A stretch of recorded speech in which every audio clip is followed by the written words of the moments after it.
मनवनी शरण जावे मनवनी शरण शरण जावे मनवनी शरण सर्व भावी देवासी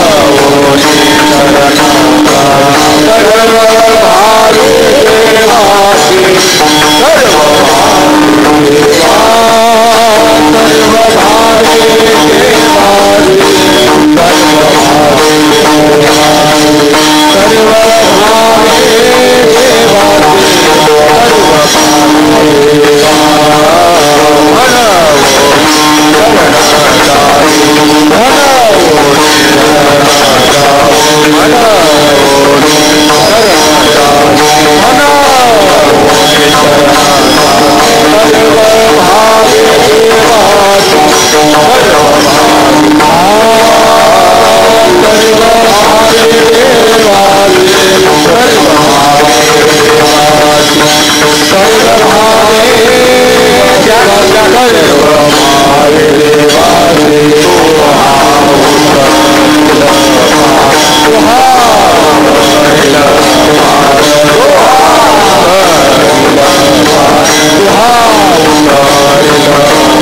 शरण गावे मनवनी शरण गावे सर्व भावी दिवासी पोहा उतरील पार भव दुष्कर नदीचा बहु आहे करुणावंत बहु आहे करुणावंत अनंत हे नामजा तोहा उतरील पार भव दुस्तर नदीचा तुका म्हणे साक्षी आले तुका म्हणे साक्षी आले तरी केले प्रगट तोहा उतरील पार भव दुस्तर नदीचा समचरण सरोजम सांद्र नीलांबुदाघम जगननिहित पाणी मंडनं मंडनानां तरुण तुलसीमाला कंधरं पंजनेत्रं सदय धवलहासं विठ्ठलं चिन्तयामि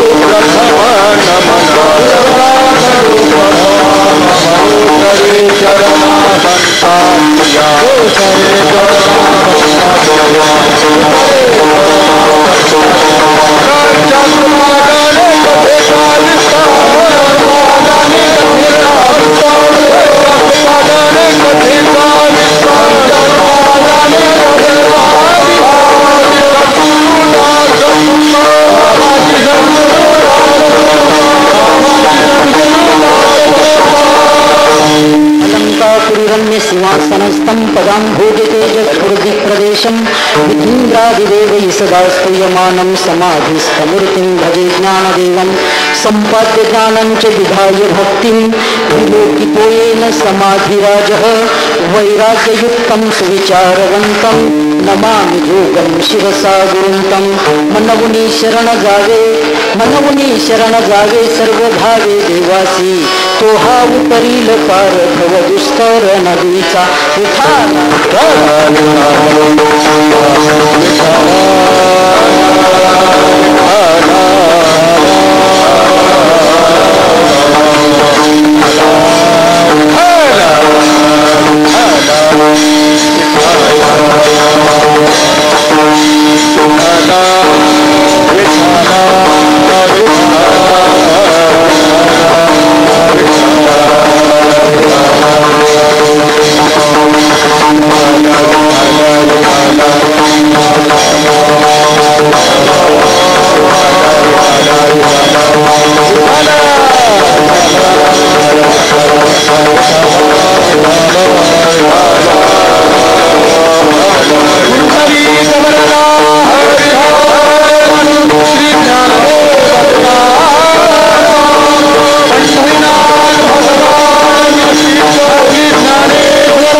शरण जावे सर्व गावे देवासी तो हा उतरील पार भव दुस्तर नदीचा. प्रस्तुत प्राप्त प्रसंगी प्राप्त वेळी कीर्तन रूपी सेवेकरता घेतलेला अभंग वैराग्य राजरसिक श्रीमंत श्री जगद्गुरु तुकोबाराय यांचा असून या अभंगातून श्रीमंत श्री जगद्गुरु तुकोबाराय शरणागतीची चतुसूत्री प्रतिपादन करतात.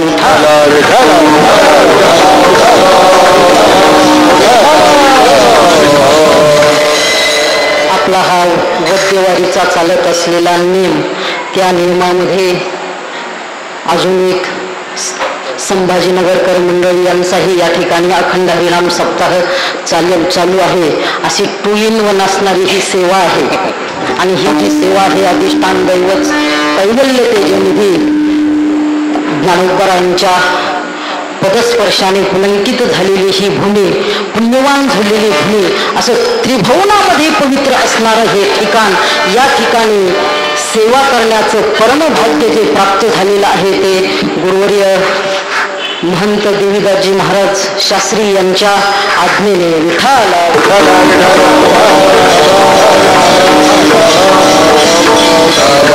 या ठिकाणी या सेवेकरता उपस्थित असणारे सर्वच संस्थांचे महाराज मंडळी, टाळकरी, वारकरी मंडळी या ठिकाणी उपस्थित आहे.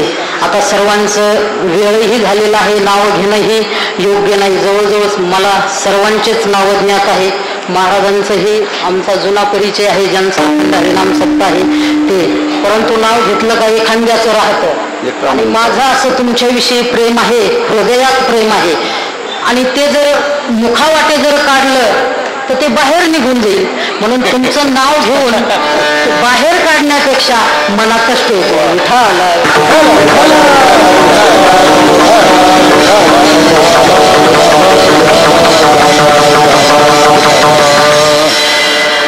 त्याचप्रमाणे वैकुंठवासी गुरुवर्य बन्सीबाबांच्या या भूमीवर सर्व साधू संतांच्या आशीर्वादाने हा नियम चालू आहे वद्यवारीचा. आणि सर्व महाराज मंडळी, श्रोते मंडळी या ठिकाणी उपस्थित आहे. सर्वांच्या चरणावर एकदा साष्टांग दंडवत करतो आणि सेवेकडे वळतो. विठ्ठल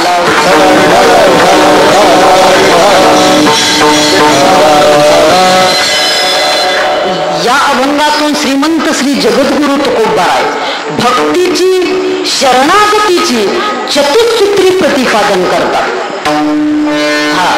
भक्ती का करावी, भक्ती का करावी, भक्ती कशी करावी, भक्ती कोणाची करावी, आणि अशी भक्ती केल्यानंतर आपल्याला फल काय प्राप्त होतं हे 4 सूत्र सांगतात. विठ्ठल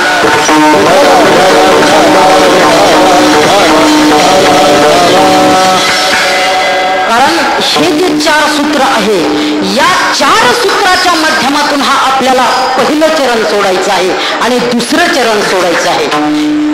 कारण या जगताकडे जर पाहिलं तर या जगतामध्ये फक्त 2च पदार्थ आहे. किती? 2 पदार्थ आहे. किती? 2. अस्मिन्मती ही पदार्थो द्विधा, 2च पदार्थ आहे. दृक् दृश्यंच, अस्मिन्मती ही पदार्थो द्विधा, दृक् दृश्यंच 2 पदार्थ आहे. एक दृक् पदार्थ आहे आणि एक दृश्य पदार्थ आहे. एक अदृष्ट पदार्थ आहे आणि दुसरा दुष्ट पदार्थ आहे. त्याला दुसऱ्या भाषेत सांगायचं म्हटलं तर एक जड पदार्थ आहे आणि दुसरा चेतन पदार्थ आहे. विठ्ठल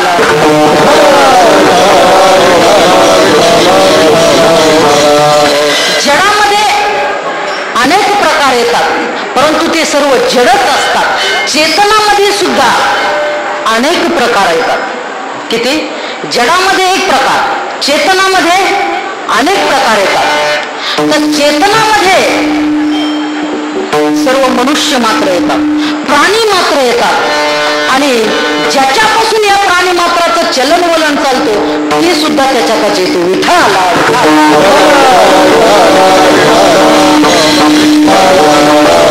आणि आतापर्यंतच आपण जर पाहू गेलो, आपण असं पाहू गेलो की प्रत्येक मनुष्य शरण जातोय, प्रत्येक मनुष्य शरण जातो. कोणी जडाला जातो, कोणी चेतनाला जातो. जडाला शरण जाणारे कमी हे असे नाही, भरपूर पुष्कळ जण आहे. जर आपला जर विचार केला, सर्व मनुष्य मात्राचा जर विचार केला तर प्रत्येक मनुष्य हा जडाला चेतन जातो. प्रत्येक मनुष्य जडाला चेतन जातो.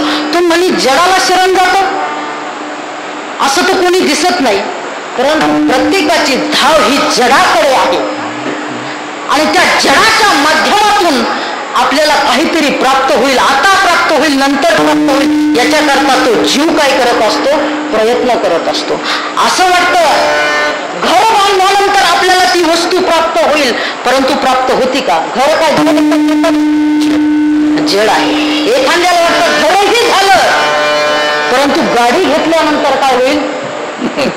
काय होईल? सुख होईल असं वाटतं ना. एखाद्याला वाटतं गाडी घेतल्यानंतर सुख होईल, परंतु गाडी घेतल्यानंतर त्याच्याकरता शरण जातो का नाही? तो किती आटापिटा करतो.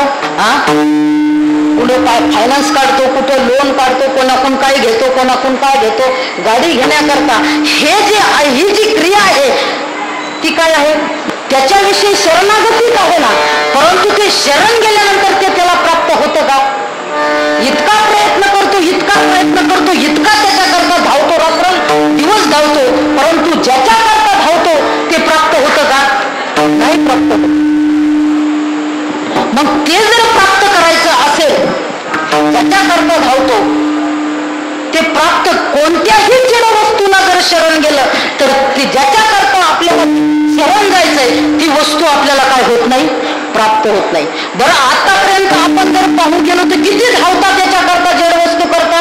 या जगतामध्ये जर पाहायला गेलं तर ज्ञानोबरांच्या भाषेमध्ये जर सांगायचं गेलं तर ज्ञानोबरा म्हणतात किती धावतो, किती धावतो, इतका धावतो. गुरुवर्य बाबांच्या भाषेत सांगायचं म्हटलं तर मसनात नवरे गेलं तरी धावतो.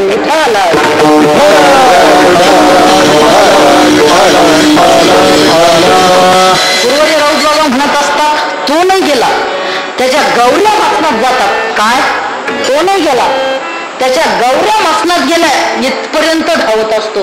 काही काळाने तो टेकणार, जाणार, त्याला फुकणार, तरीही काय करतो तो पळत राहतो. किती पळतो ज्ञानोबरांनी दृष्टांत दिलेला आहे.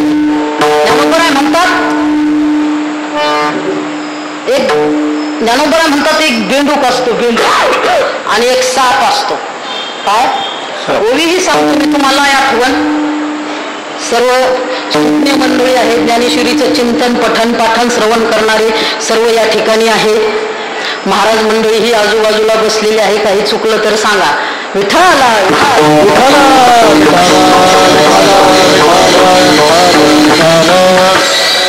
साप असतो आणि बेंडूक असतो. साप आणि बेंडूक असतो आणि त्या सापाने त्या बेंडकाला गिळलेलं असतं. काय सापाने त्या बेंडकाला गिळलेलं असतं. किती गिळलेलं असतं? दरदूर सापे गिळीत आहे तै तो मासिया बेटाळे जिभा तैसे कवने प्राणिया लोभा वाढवी ती तृष्णा. दरदूर सापे गिळजतो आहे, उभा गिळलेला असतो. म्हणजे इतका गिळलेला असतो, इतका गिळलेला असतो. तो बेंडूक जो असतो ना तो अशा आकाराचा असतो. पाठीमागची बॉडी सगळी त्याची गिळूनकृत केलेली असते.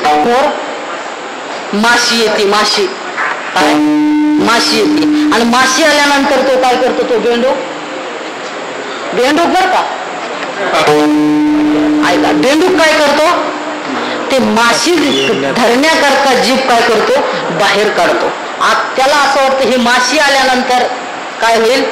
बस आपलं पुरं होईल, बस आपलं पुरं होईल.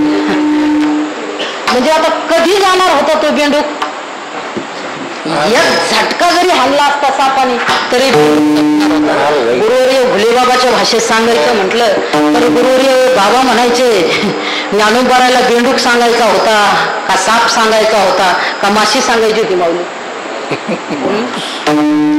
काय सांगायचं होतं बोला ना. बाबा म्हणायचे ज्ञानोबराला माशी नाही सांगायची, बेंडूकही सांगायचा नाही, आणि ज्या सापाने गिळलं तेही सांगायचं नाही. आपली ही तीच दशा आहे. आतापर्यंत कोणाचे 25 गेलेत, कोणाचे 30 गेलेत, कोणाचे 40 गेले, कोणाचे 60 गेले, कोणाचे 80 गेले का नाही? तरीही काय करतो? तर पडून फडफडतो का नाही? काल खाऊन तकडतो का नाही? मग प्राप्त झालं का?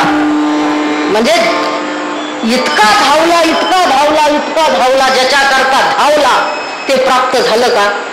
अजिबात प्राप्त झालं नाही. म्हणून जडाला जर शरण गेलं, याची यावत जगातील कोणतीही जड वस्तू घ्या, त्या जड वस्तूला जरी शरण गेलं तरी जे आपल्याला इष्ट आहे ते प्राप्त होणार नाही. विठ्ठल शरण ग तया अहम. अहमपणा म्हणजे मीपणा. आणि मी म्हणजे कोण आहे? सांगा बरं, हा मी म्हणजे कोण आहे? मी म्हणजे हात आहे का? मी म्हणजे पाय आहे? मी म्हणजे हात आहे का? मी हात दुखतो असं म्हणतो का? माझा हात मोडला म्हणतो? माझं डोकं दुखतं, मी म्हणजे डोकं आहे का? मी म्हणजे डोकं आहे का? असलं तर आपण काय म्हणतो? माझं डोकं दुखतं, माझा पाय दुखतो, माझं पोट दुखतं. म्हणजे या शरीराला काय म्हणत नाही आपण?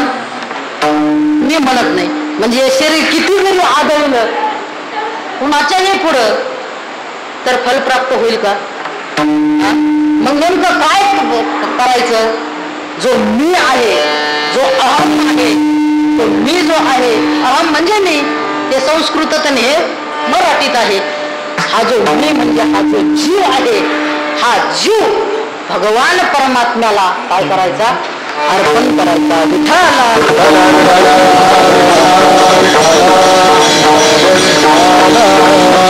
तुका म्हणे जीवासाठी आणि देव पोटी पडेल. जीव द्यायचा म्हणजे काय करायचं, उगं दाव घ्यायचं आणि आहा लटकायचं नाही. आता वारी आलेली वारी आलेली आषाढी वारी आलेली, सर्व आपला ज्ञानोबरांचा सोहळा थाटामाटात निघणार आहे, सर्व जाणार आहे सोहळ्यामध्ये, आम्ही सोडून. असतात बरेच कारणाचा ज्याचे त्याचे सोहळा निघणार आहे. त्या सोहळ्यामध्ये कायेनं वाचन आणि मनाने भगवान परमात्म्याची शरणागती कर. बापर कुमादेवी वरो विठ्ठलाचा वारी कुमादेवी वरो विठ्ठलाचा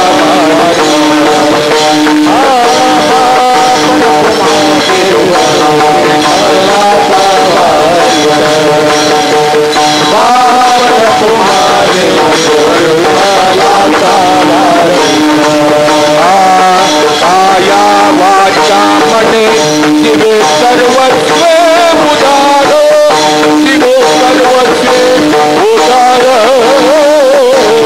बापर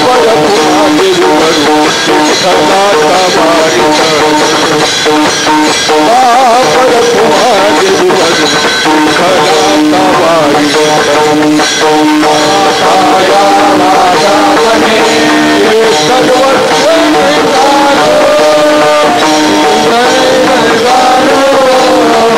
बापर कुमादेवी वरो विठ्ठलाचा वारी.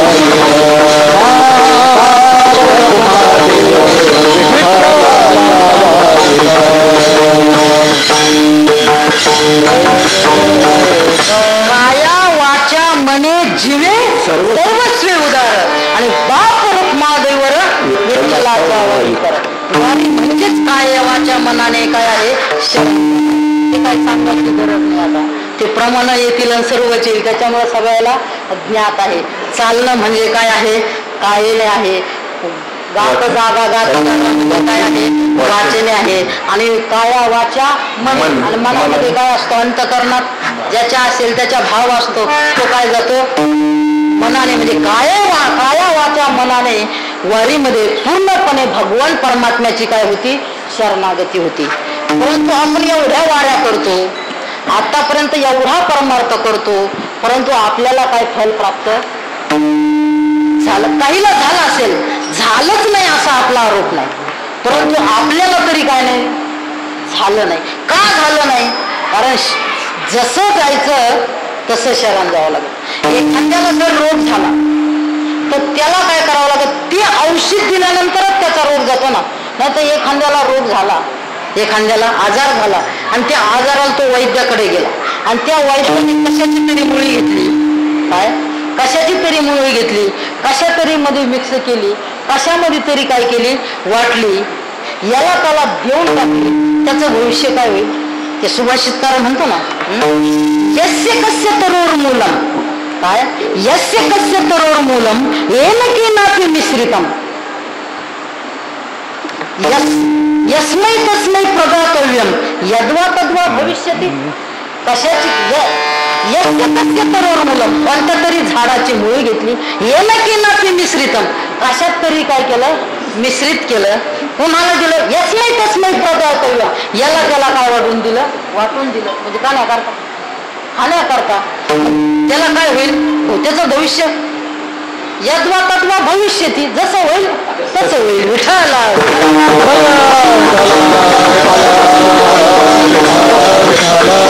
फल जर प्राप्त करायचं असेल तर सर्व भावाने शरण गेलं पाहिजे. म्हणजे दोन प्रश्नाचं उत्तर, कोणा भक्ती म्हणजे शरण का जायचं, कसं जायचं, आणि तिसऱ्या प्रश्नाचं उत्तर आहे कोणाला जायचं.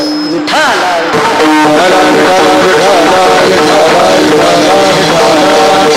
कोणाला शरण जायचं तर देवाला शरण. कोणाला, देवाला. स्पष्ट उल्लेख केलेला आहे, काय सर्व भावे देवाची, देवाला शरण जायचं. देव म्हणजे देवाला शरण जायचं. देव म्हणजे नेमकं काय? ज्याच्याकरता आपण प्रयत्न करतो ना ते म्हणजेच देव आहे. काय? ज्याच्याकरता आपण कष्ट करतोय, ज्याच्याकरता आपण एवढे हाडाचे काढे रक्ताचं पाणी करतो, जे आपल्याला प्राप्त व्हावं तो म्हणजे काय आहे? देव आहे.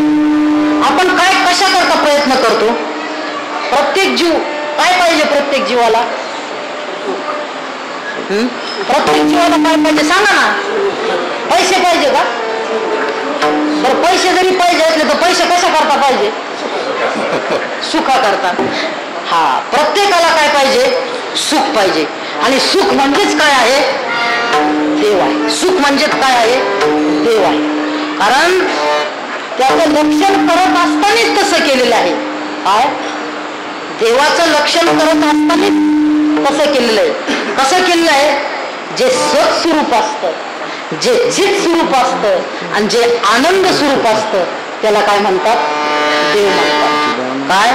जे सत स्वरूप असतं, जे चित स्वरूप असतं आणि जे आनंद स्वरूप. आनंद, आनंद म्हणजे काय? तर आनंद म्हणजे सुख. आणि तो आनंद कसा? प्रत्येक जीवाला सुख व्हावं वाटतं, परंतु किती व्हावं वाटतं? एवढं का एक दिवस व्हावं वाटतं, का 2 दिवस व्हावं लागत वाटतं, का 3 दिवस व्हावं वाटतं? सुख किती काळ व्हावं वाटतं आपल्याला? अनंत काळ सुख व्हावं लागत असतं ना. म्हणून त्या जीवाचं देवाचं लक्षण करत असताना असं म्हटलंय, जे सत स्वरूप आहे, जे चित स्वरूप आहे आणि जे आनंद स्वरूप आहे. तू म्हणणार हे सत चित कसं काय आणलं? सत म्हणजे नेमकं काय आता? हा, सत म्हणजे तरी काय? हा, जे आपल्याला कायमस्वरूपी सुख पाहिजे ना, कायमस्वरूपी, जे कायमस्वरूपी असतं, जे तिन्ही कालामध्ये असतं त्याला सत म्हणतात. कालत्रयीय तिष्ठती तत्सत. शंकराचार्याचा छोटासा एक ग्रंथ आहे, तत्वबोध आत्मबोध, छोटासा ग्रंथ आहे. त्याच्यामध्ये ह्या सर्व व्याख्या केलेल्या आहेत. त्याच्या सतची व्याख्या करत असताना कालत्रयीय तिष्ठती तत्सत, जे तिन्ही कालामध्ये असतं त्याला काय म्हणतात? सत म्हणतात. भूतकाळातही असतं, वर्तमान काळातही असतं आणि भविष्य काळातही असतं त्याला काय म्हणतात? सत म्हणतात. म्हणून जे तिन्ही काळात नसतं त्याला काय म्हणतात? सत म्हणतात. म्हणून तर भगवान परमात्म्याने सांगत असताना म्हटलेलं आहे, सत वस्तूचा कधी अभाव नसतो. दुसऱ्या अध्यायात श्लोक आहे, नासतो विद्यते भावो ना भावो विद्यते सतः सतः अभाव न विद्यते. सत वस्तूचा कोणत्याही काळी अभाव नसतो. काय? जे सर्व कालामध्ये असतं त्याला काय म्हणतात? सत. आणि त्याचा अभाव नसतो सत वस्तूचा. तुम्ही म्हणणार हे अभाव म्हणजे तरी काय? अभाव म्हणजे काय? वस्तू नसणं, याला नाही, याला अभाव म्हणतात. आणि ती अभाव 4 प्रकारचा सांगितलेला आहे न्यायशास्त्रामध्ये. किती? 4. प्रागभाव, प्रध्वंसाभाव, अन्योन्याभाव आणि अत्यंताभाव. म्हणजे सत्वस्तूचा हा चारही प्रकारच्या सत्वस्तूच्या ठिकाणी अभाव नसतो. विठ्ठला विठ्ठला.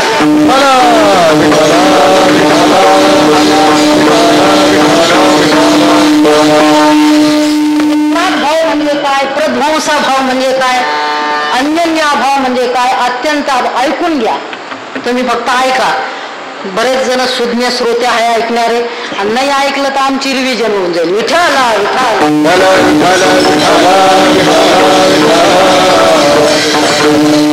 प्राक भाव त्याला म्हणतात. प्राक म्हणजे पूर्वी, म्हणजे उत्पत्ती पूर्वीचा भाव. प्राक भाव, जे उत्पत्ती पूर्वीचा भाव त्याला काय म्हणतात? प्राक भाव म्हणतात. बरं, याला उत्पत्ती आहे का? हा, याला उत्पत्ती नाही ना, याला जन्मच नाही. अयोनी संभव नव्हे काही क्षणी, असंच आहे. अयोनी संभव आहे, याला जन्म नाही, याला मरण नाही, म्हणून याला का जन्म नाही, म्हणून याच्या ठिकाणी काय नाही? प्रागभाव नाही. याच्या ठिकाणी प्रध्वंसा भाव नाही. हा, कोणाच्या ठिकाणी? सत्वस्तूच्या ठिकाणी. आणि सत्स्वरूप कोणाचं आहे? देवाचं. हा, त्याच्या ठिकाणी प्रध्वंसाला भाव नाही. प्रध्वंसा म्हणजे काय? ध्वंसते म्हणजे नष्ट होणे, आणि प्रध्वंसते म्हणजे प्रकर्षाने नष्ट होणे, याला प्रध्वंसा भाव म्हणतात. बरं, हे नष्ट होतो का? याला नाश आहे का? नाही नाही, तो अविनाशी. अविनाशी तू तद्विद्येन सर्वमिदं ततं विनाशमव्यस्यास्य न कश्चित् कर्तुमर्हति. म्हणजे याला नाश नाही, याचा कशानेच नाश नाही. न जायते म्रियते वा कदाचित. हे मरत आहे. कोणतं शस्त्र घ्या, काही घ्या, गीतेमध्ये सर्व नैनं छंदन्ति शस्त्राणि नैनं दहति पावकः न चैनं क्लेदयन्त्यापो न शोषयति मारुतः. हे नष्ट होत नाही. म्हणून याच्या ठिकाणी प्रध्वंसा भावाचा तो कधी प्रतियोगी बनत नाही. बरं, याच्या ठिकाणी अन्योन्य अभाव नाही. अन्योन्य अभाव म्हणजे काय? भेद. अन्योन्य अभाव म्हणजे काय? भेद. हो हो हो, विठ्ठल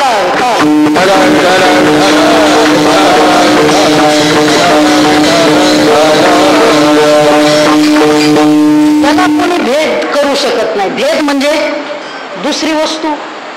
ह्यो म्हणजे एकच आहे. एकमेव द्वितीय ब्रह्म. निहना नास्ति किंचन. तुम्ही म्हणणार हे जगत आहे ना, हा एक देव आहे आणि हे जगत आहे. परंतु हे जगत जरी आहे, जर सत्ता मानली तर एकच सत्ता आहे, परमार्थिक सत्ता.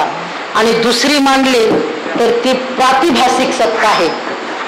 आणि मानायची झाली तर तिसरी व्यवहारिक सत्ता आहे. हे व्यवहार दुष्ट पदार्थ दिसतात ना, ही या सर्व पदार्थाची व्यवहारिक सत्ता आहे. आणि प्रातिभासिक सत्ता, प्रातिभासिक सत्ता जसा रज्जूवरला सर्प, याची कोणती सत्ता आहे? प्रातिभासिक सत्ता आहे. जगत आहे, परंतु ते कसं आहे? रज्जू सर्पाकार जगदंबर. म्हणून त्याच्या ठिकाणी अनन्य अभाव नाही आणि त्याच्या ठिकाणी अत्यंत अभाव सुद्धा नाही. म्हणजे तो असा इथं नाही असं ठिकाण आहे का त्याचं? कुठं अत्यंत अभाव भगवान परमात्मा नाही असं आहे का? अशी जागा दाखवा ना कुठं आहे का? तो जागा आहे का अशी ज्या ठिकाणी तो नाही? त्याचं जर सांगायचं ठरलं तर तो विठ्ठलचरी स्थळी भरला रिता ठावला उरला आदिना दृष्टीने पाहिला विठ्ठलचरी स्थळी भरला रिता ठावला उरला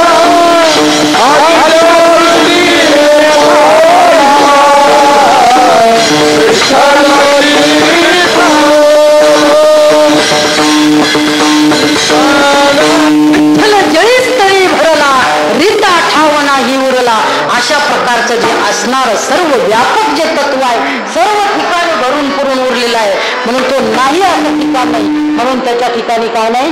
अत्यंत अभाव नाही. म्हणजे जो चारही अभावाचा जो प्रतियोगी बनत नाही त्याला काय म्हणतात? सत. सत वस्तूचा कधीही अभाव नसतो, त्याला काय म्हणतात? सत म्हणतात. आता चित्त कशाला म्हणतात? चित्त त्याला म्हणतात तर साधनांतर निरपेक्षेन इतर तयेतर पदार्थ अवभासकत्वम तच्चित. जे मराठीत सांगतो, जे स्वतः स्वयंप्रकाशित असतं, ज्याला दुसऱ्याच्या प्रकाशाची काय होत नाही गरज नाही. दुसऱ्याचा जो प्रकाशित दुसऱ्या वस्तूला प्रकाशित करण्याची त्याच्यात काय असते? ताकद असते. हे जे सूर्य सूर्य सूर्य आहे ते आपल्याला प्रकाश देतो. हा प्रकाश तरी कोणाचा आहे? यदादित्यगतं तेजो जगत भासयते अखिलम. हे जे तेज आहे ना, तत्तेजो, ते जे तेज आहे ना, विद्धिमामकम. आनंद कह, जे आनंद कह, आनंद म्हणजे जे सुख स्वरूप असतं त्याला काय म्हणतात? सत, चित आणि आनंद. म्हणून म्हटलेलं आहे सच्चिदानंद ब्रह्म. श्रीमद भागवताच्या पहिल्या श्लोकामध्ये सांगितलेलं आहे ना, विठ्ठल विठ्ठल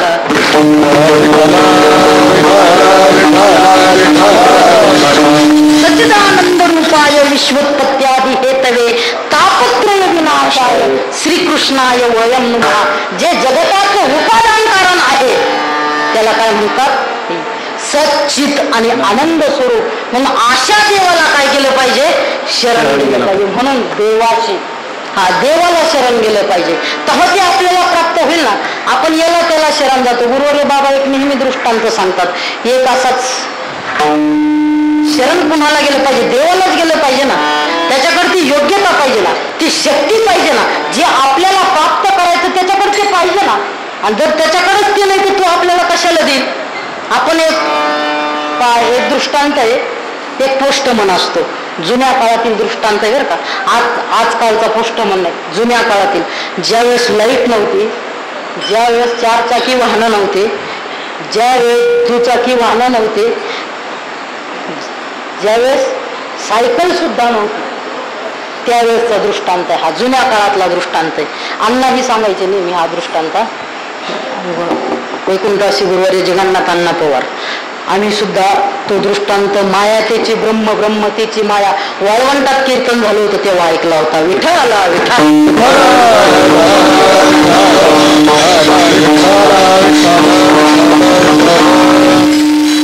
तो पोस्टमन होता. त्याला पोस्टमन म्हणजे त्याला पत्र वाटावं लागत होतं. पत्र, याची बातमी त्याला, याची बातमी त्याला, त्याची बातमी त्याला सांगणारा वा देणारा, त्याला काय म्हणतात? पोस्टमन. मग ते चिठ्ठ्या वाटायचं काम करायचा. असेच पावसाळ्याचे दिवस आले आणि पावसाळ्याचे दिवस आल्यानंतर पूर्वी खूप पाऊस होत होता, खूप पाऊस व्हायचा. आणि मग त्या चिखल तुडीत तुडीत त्याला ह्या गावातून त्या गावात, त्या गावातून त्या गावात जावं लागत होतं. पूर्वी रस्ते नाही, काय रोड नव्हते. त्याला वाटलं आपल्याला काय पाहिजे? काहीतरी साधन पाहिजे. पत्र वाटण्याकरता काहीतरी साधन पाहिजे. आता चिखलात चालणारं साधन म्हणजे काय?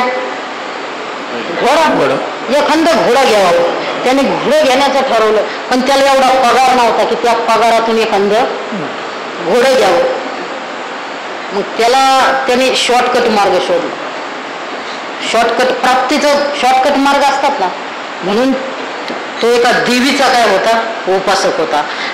आणि त्याला वाटलं ह्या देवीची जर आराधना केली, देवी जर प्रसन्न झाली तर देवीकडून काय मागून घ्यायचं? हा, घोडं मागून घ्यायचं.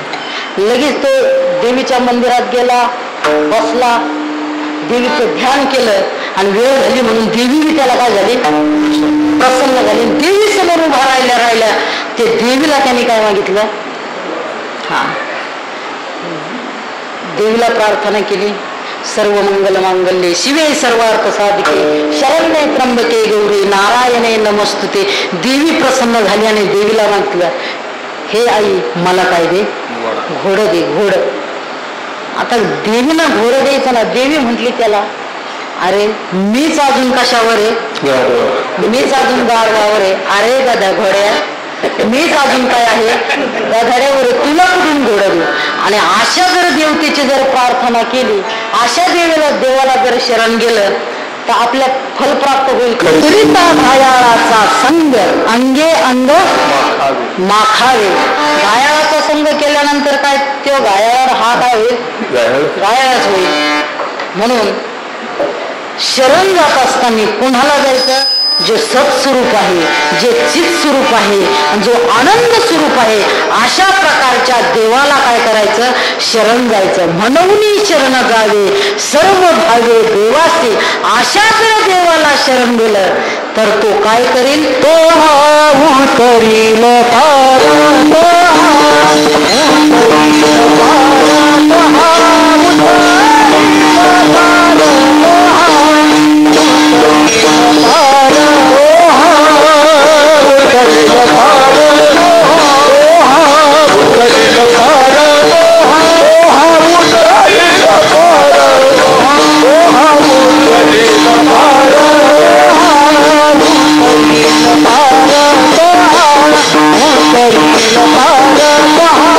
Para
अंतकरणाचं लक्षण तो म्हणजे कोण? जो सत्स्वरूप आहे, स्वरूप आहे ना, तो हा आहे. हा म्हणजे कोणता?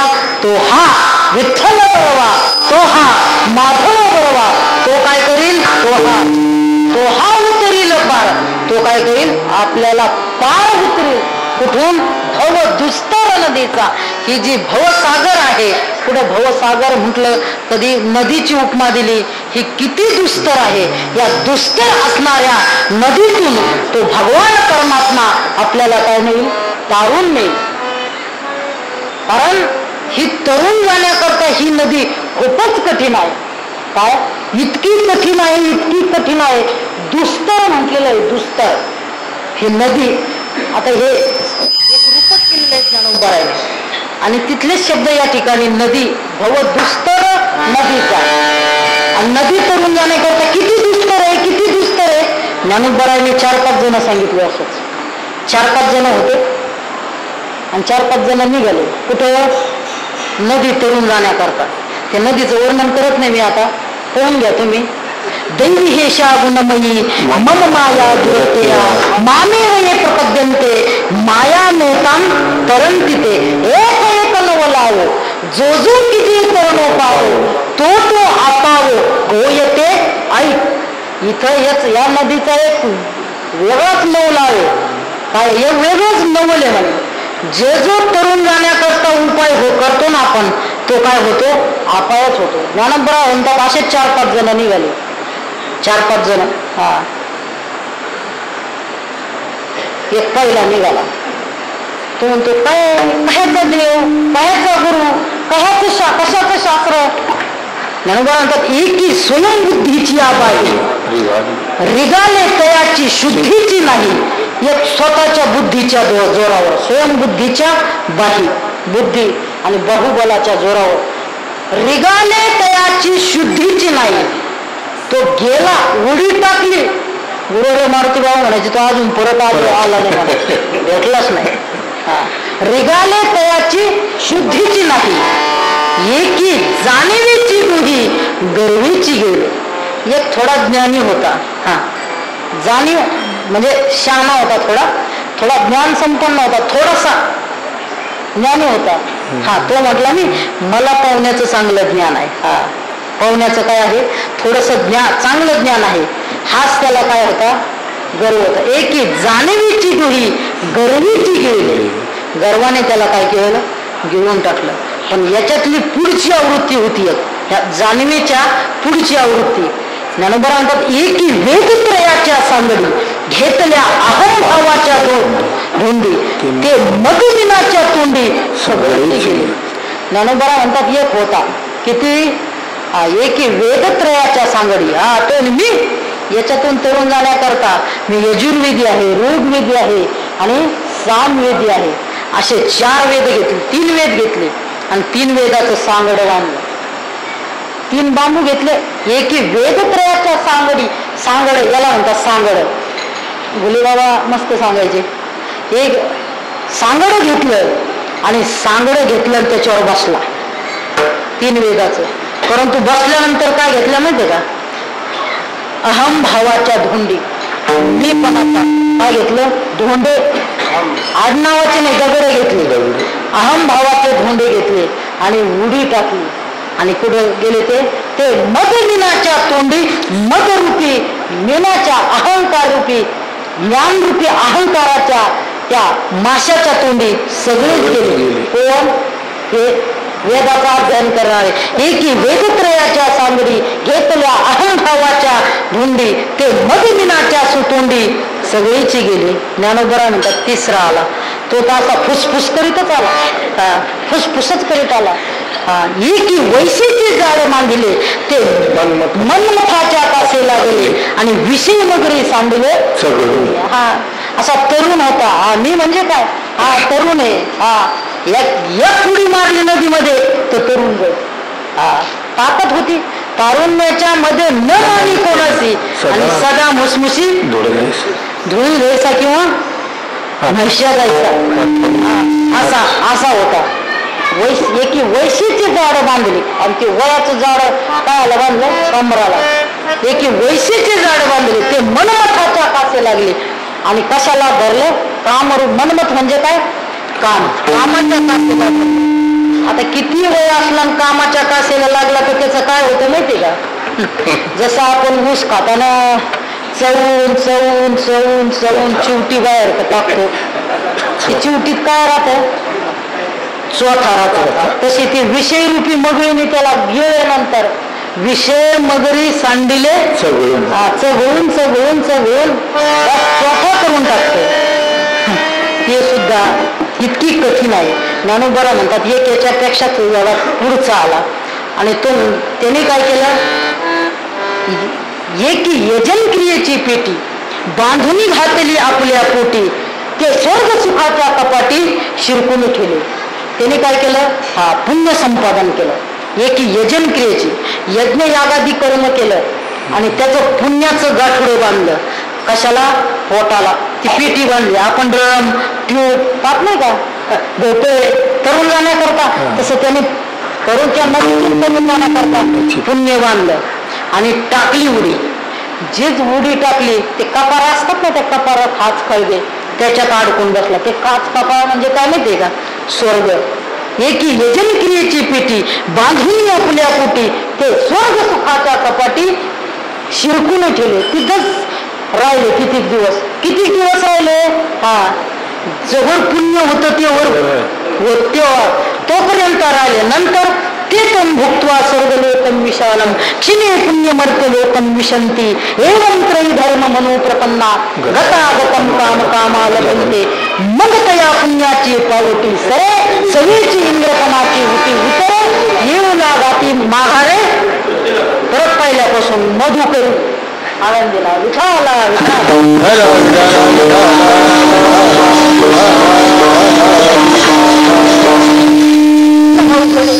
अजून एक आला. त्याने जरा थोडस वेगळा मार्ग केला. तो मोक्ष प्राप्त करण्याकरता त्याने काय केलं? एकी मोक्ष लागावा याची आशा केला कर्म भावाचा भरवसा आणि ते पडणे वळसा विधिनिषेधाच्या. त्याने मोक्ष प्राप्त करण्याकरता, हे सुख प्राप्त करण्याकरता, आत्यंतिक दुःखाची निवृत्ती आणि परमानंदाची प्राप्ती अशा स्वरूपाचा जो मोक्ष आहे तो प्राप्त होण्याकरता त्यांनी काय याचा आश्रय केला? कर्माचा आश्रय केला. एकी मोक्ष लागावयाची आशा केला कर्मभावाचा भरवसा आणि कर्म केलं आणि तो पडला ओळखता विधी निषेधाच्या. मग त्या भवऱ्यात अडकला. इकून जाऊ का तिकून जाऊ, असं करू का तसं करू. ते भुलेबाबा नेहमी दृष्टांत सांगतात त्याला. इतका मोठा सांगतात. आपण पहा, एक साधक होता. तो संध्या करत असतो. आचमन करायचा, स्त्री संध्या करायचा आणि एक दिवस गंगेवर संध्या करण्याकरता गेला. संध्या करण्याकरता गेल्यानंतर हातामध्ये पाणी घेतलं आणि आचमन केलं आणि आचमन केल्यानंतर हाताकडे पाहिलं तर त्याला एक भाताचा शीत दिसला त्याच्यात. तो म्हटला आता हे तो झूठा हो गया जल, ये तो हमने ग्रहण किया, अभी तो बहुत पाप लग गया, पाप हो गया. आणि ये पाप निवारण करने के लिए कहीं बनारस काशी या स्नान करने के लिए जाना चाहिए. आणि तो निघाला मग स्नान करण्याकरता. आता पण त्याला वाटलं हे स्नान करण्याकरता, पण हा नेमकं भात कुठून आला हे पाहिलं पाहिजे ना. मग जिकून पाणी वाहत येत होतं तिकडे वर गेला तर एक माऊली काय करत होती, ते भाताचंच पातीलं घासत होतं.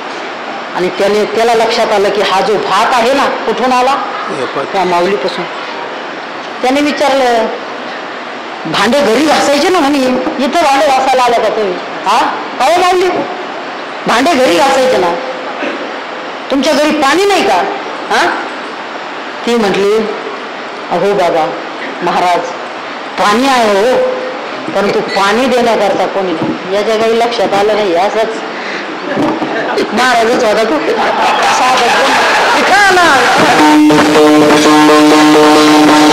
पाणी घ्यायचं नाही, मी बाहेर आहे 4 दिवस. मग त्याने डोक्याला हात लावला. बाबा हिच्या हातचा भाताचा शीतला आपण त्याच्यातलं जेल काय केलं, पाणी पिलोय. आता तर कुठेतरी जावाच लागेल. पण निघाला कुठं? काशीला निघाला. प्रयागराजला जातो. तिथं 3 नद्याचा संगम आहे. एका ठिकाणी स्नान केल्याशिवाय हे काही होत नाही. दलमदल करीत गेला. एका ठिकाणी मुक्कामाला राहिला.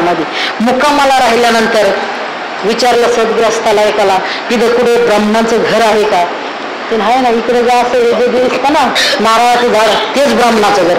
त्या ठिकाणी गेला मुक्काम मला राहिला. त्याला वाटलं ब्राह्मण आहे, दमून थकून चालून आलेला होता, भूक लागली होती. तिनंही अतिथी देव भव या नियमाने काय केला, आदर सत्कार केला. जेवण चालेल का, चालेल, आता ब्राह्मण आहे, जेवण बिवण यथेष्ट ब्रह्मचारी नका, ब्रह्मचार्याने यथेष्ट भोजन करावं, मागणी काहीच पाहू नाही. जसं तुमच्या तिथं त्या दिवशी केलं तसं विठाला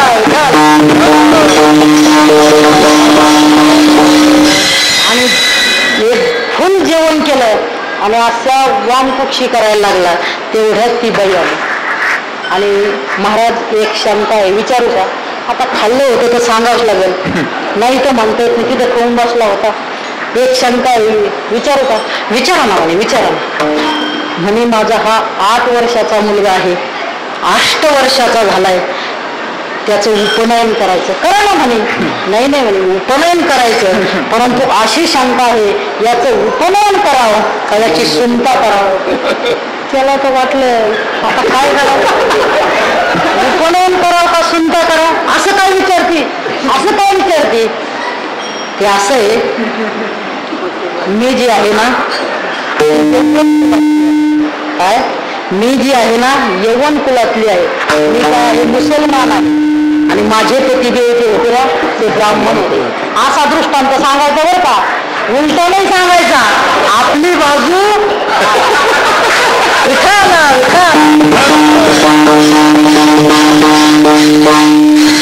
मग त्याने डोक्याला हात लावली, हिच्या हात तर खाऊन बसलो. तो पडला ओळखा, हा बस विधे गहना कर्म मनोगती, कर्माची गती काय आहे, गहन आहे. हा इतका दुस्तर आहे, इतका दुस्तर आहे तरुण जाण्याकरता. मग तरुण जाणं शक्य नाही का?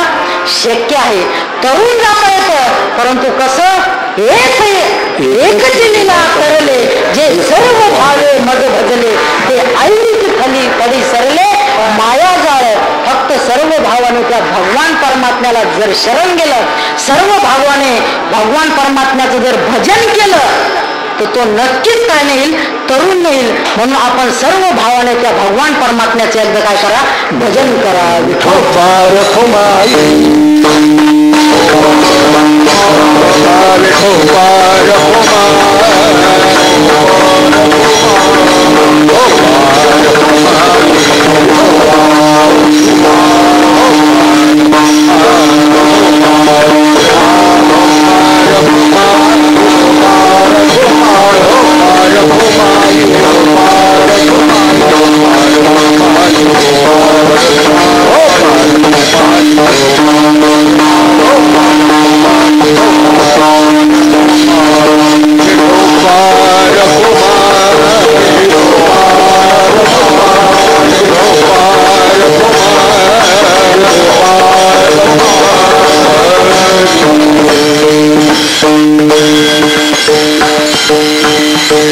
ज्याने सर्व भावाने भजन केलं ना, त्याला नक्कीच तारून येतो. का तारून येतो? कारण बहु आहे करुणावंत, अनंत हे नाम जा. फक्त तो काय आहे, करुणावंत. बहु आहे करुणावंत, वंत प्रत्यय लावलेला आहे. आणि बहु किती करुणावंत आहे, बहु करुणावंत आहे. हा जो बहु शब्द आहे ना, हा बहु शब्द नित्य बहुवचनांतच चालतो. हा एक वचन द्विवचनामध्ये चालत नाही. जसा गुरु शब्द आहे ना, गुरु हु गुरु गुरव, गुरुन गुरु गुरुन, गुरुना गुरु धम गुरुभी, गुरुवे गुरु धम गुरुभ्य, गुरु हो गुरु धम गुरुभ्य, गुरु हो गुरु गुरु हो गुरु नाम, गुरु गुरु हो गुरुशु, असा चालतो. परंतु बहु शब्द असा चालत नाही, नित्य काय चालतो, बहुवचनांतच चालतो. म्हणून बहु करुणावंत सांगता येत नाही. किती करुणावंत आहे, अनेक दृष्टांत आहे. बहु आहे करुणावंत, अनंत हे नाम जा. त्याला काय आहे, अनंत नाव आहे. त्याच्यात अनंत ही एक नाव आहे. अनंत म्हणती माझिया स्वामी ते, असा बहु करुणावंत आहे. अनंत हे नाम जा आहे. म्हणून तो काय म्हणतो, तरुण नेतो. हे जगद्गुरु तुकोबाराय म्हणतात. मला काय आलेला आहे, अनुभव आहे, माझी साक्ष आहे. हे अभंगाच्या शेवट Oh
साक्षी आले तरी केले प्रगत.